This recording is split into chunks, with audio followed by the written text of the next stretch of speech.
დღეს იყო დანიშნული საბჭოს ხდომა. იქიდან გამომდინარე, რომ საბჭოს ესწრებოდა მხოლოდ 3 წევრი და არ იყო კვორუმი, ხდომა ვერ ჩატარდა. ჩვენ უახლოეს პერიოდში დავნიშნავთ ახალ ხდომას და თუ კიდევ ასე მოხდა, რომ ესე იგი საბჭოს ზოგიერთი წევრი, რომელიც საერთოდ დასწრებია არადროს საბჭოს ხდომას, ასე გაგრძელდება, ჩვენ დავაყენებთ საკითხს, რომ ან უნდა დაიშალოს საბჭო, ან გადახალისდეს. მე ვარ მომხრე იმისა და აქ ყოფილი ყველანი ვართ მომხრე იმისა, რომ საბჭო შეიძლება იქნას გადახალისებული.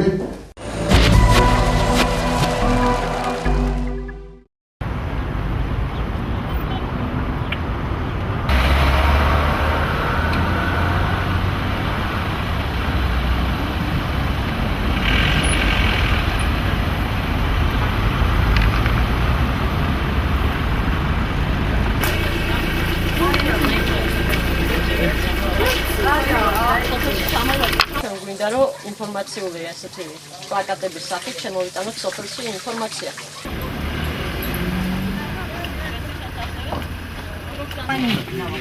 Ani tell.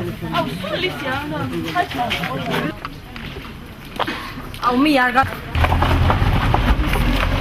ეს ამი შენთან არა. ამ დამეკავე და ეს სამ. შემატრეგა. დაღლაშენებელ გააკარი, ამოსამართლე.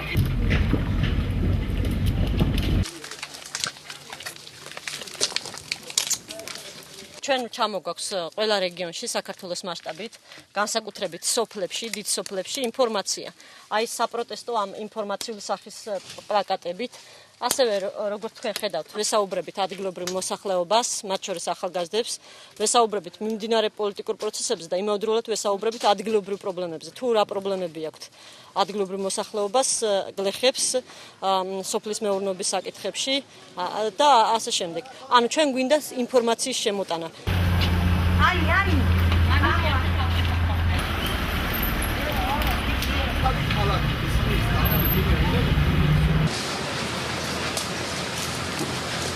თამარის სიყემდე მოსულები არიან რუსები ვართ. არც ერთი ტელევიზია მისი კონტროლის ქვეშ ყოფნით არ აწარმოებს ამხელებს. რა? ჭირის საქართველოს. საქართველოს. ყველა სფეროში, ხო? ამიტომ არის აღმაშენებელი. ხალხისთვის რო არ არის უფრო. აი ადამიანის წოდომადლი არ გააჩნია მაგაი. არა მაქვს ფული შვილო თორე როგორ წავიდოდი. პირველ რიგში მე წავიდოდი, ფული არ გამაჩნია არაფერი, დით წავიდე. ხელფასი მე არ მაქვს არაფერი. ეს გაზი და სინათლე მაინც არის გინა ნახევარი მაინც პენსია მაქვს შვილო საწავი გაგი მე 80 მილიარდი კაცრო უთხრა მე ვჭამო თუ გაზის ფული ვიხადო ეტა იოსე იმოსო დავწერო წელი მივწერო თარგამადეს და იმასთან ჩვენ აქ ნაკლებად ინფორმირებული არიან ეს ხალხი ჩვენ ამით ვანახეთ თუ რა ხდება დღეს საქართველოში ვინ არიან დღეს სინდისის პატიმრები, ვინ იყვნენ, რა მოიმოქმედა მიხეილ სააკაშვილმა ამდენი ხნის მანძილზე, მისმა მთავრობამ, როგორ უდანაშაულო ხალხი როგორ მოკლეს, ხოლო რაც შეეხება აქ მოსახლეობას ძალიან უკმაყოფილო არიან ამ მთავრობის გამთელები იყავდა. არა, ისტერია, აღმაშენებელი. და აღმაშენებელი წელი, აღმაშენებელი სურათი რაღაცა. ინე თუ რო ჩაიდინა ვაფშე. და აღმაშენებელი რასაც კიდე სურათი ვიღებ დააჭერე. გაიგე.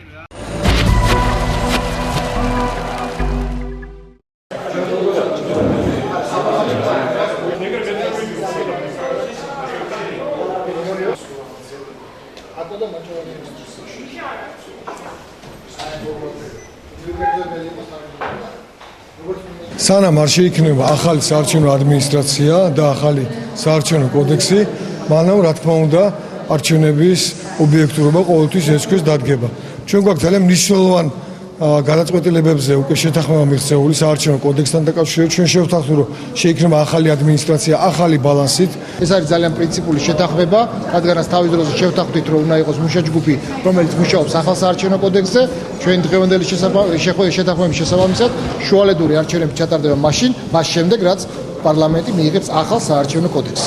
დღევანდელ შეხვედრაზე ყველა მონაწილე იყო ერთსულოვანი, რომ ქვეყანაში დემოკრატიზაციის და რეფორმების გაგრძელების ინტერესში ნამდვილად შედის, რომ ნებისმიერი არჩევნები ჩატარდეს ახალი საარჩევნო კოდექსის, ახალი საარჩევნო ადმინისტრაციის პირობებში, იმ პირობებში, როდესაც არსებობს მკაფიო პოლიტიკური ნება და მთელი რიგი პარტიები მონაწილეობენ საარჩევნო კოდექსის რეფორმირების პროცესში. ამიტომ სრულიად ბუნებრივია, რომ არჩევნები ჩატარდეს სწორედ ახალი კოდექსის მიღების შემდეგ.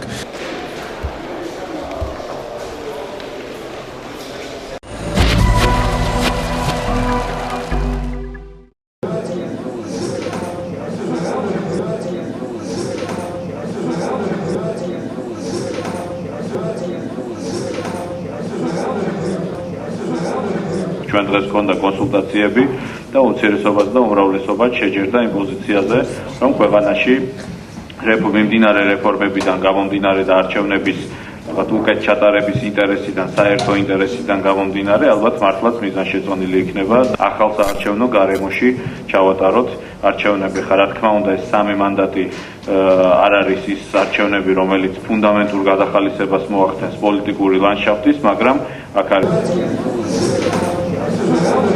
ახალ გარემოზე და ახალ კოდექსზე ყველა არჩევნები ჩატარდეს ახალი კოდექსით. შეთანხმება შედგა უმცირესობას და უმრავლესობას შორის, უმცირესობის თხოვნით იმასთან დაკავშირებით, რომ მოხდეს არჩევნების ამ გამოკლებულ ადგილებზე არჩევნების ჩატარება ახალი კოდექსის მიღების შემდგომ.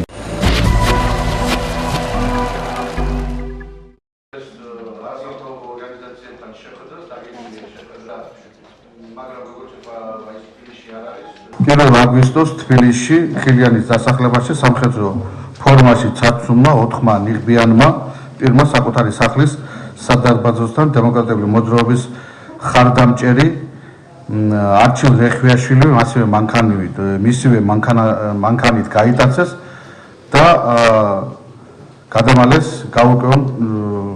გაურკვეველი მიმართულებით. მისი მდგომარეობა ძალზე რთულია, ის გადის მკურნალობას, მაგრამ გადაცებული მანქანა დღემდე ნაპოვნი არ არის. 1 აგვისტოსვე იმ დღესვე რუსთავში იარაღი ჩაუდეზე საკუთარი სახლის პირველ სართულზე სურსათის მაღაზიაში დააკავეს თორნიკე არევაძე. ამავე დღეს დააკავეს დემოკრატიული მოძრაობა ერთიანი საქართველოს კიდევ 2 წევრი 2 აგვისტოს დილით ცხვანჭამის გზიდან აფხაზეთიდან დევნილი ორგზის მსოფლიო ჩემპიონი ამირან ბიწაძე თავის მანქანაში, რომელიც მისი მეგობარი დავით ბენდელიანი იჯდა, უცნობმა მანქანებმა ეგრე წოდებულმა სამარშრუტო ტაქსმა, 2 ჯიპმა და 1 ნივამ, რომელშიც ისხნენ ფორმიანი ხალხი და ნიღბიანი ხალხი, გადაუღობეს გზა, მას ესროლეს ტყვიები, ნახეთ, თქვენ გაქვთ აი ფოტოსურათები და ამის შემდეგ ელექტროშოკით მას დაეკარგა ელექტროშოკით ზემოქმედების შედეგად მას დაეკარგა გზნობა, შემდეგ ბლაგვი მძიმე ალმატურით ცემეს ვითხოვეთ შეერთებული შტატების საელჩოსაგან, რომ მათ მიაძვდინონ ხმა არაურაზროვნად, ნათლად, როგორც იტყვიან ხელისუფლებისადმი, აღნიშნულის შესახებ და მოახდინოს ზემოქმედება შესაბამის სტრუქტურებზე ქვეყნისა. გახსენებ უკომპრომისო ბრძოლას, სანამ ეს რეჟიმი არ დაინგრევა. თუ კიდევ არის შეკითხვები, ემზადებათ. დემოკრატიულობანას თამაში საქართველოში თავისუფალი არჩევნების ჩატარება შესაძლებელია მხოლოდ სააკაშვილის გადადგომისა და რეჟიმის დემონტაჟის შემდეგ. ლეიბორისტული პარტია ერთგული რჩება ხალხის სოციალური დაკვეთისა და ბოიკოტს უცხადებს ეგრეთ წოდებულ შვალედურ არჩევნებს და აგრძელებს უკომპრომისო ბრძოლას მიშა ვანოს ხელისუფლების წინააღმდეგ. ასევე ჩვენ მოუწოდებთ ოპოზიციურ პარტიებს ბოიკოტი გამოუცხადონ ამ არჩევნებს და სატელიტებთან ერთად მარტო დატოვონ ხელისუფლება ამ ფარსში. იქნა არაერთ გზის 9 აპრილის პოლიციის პირობებში და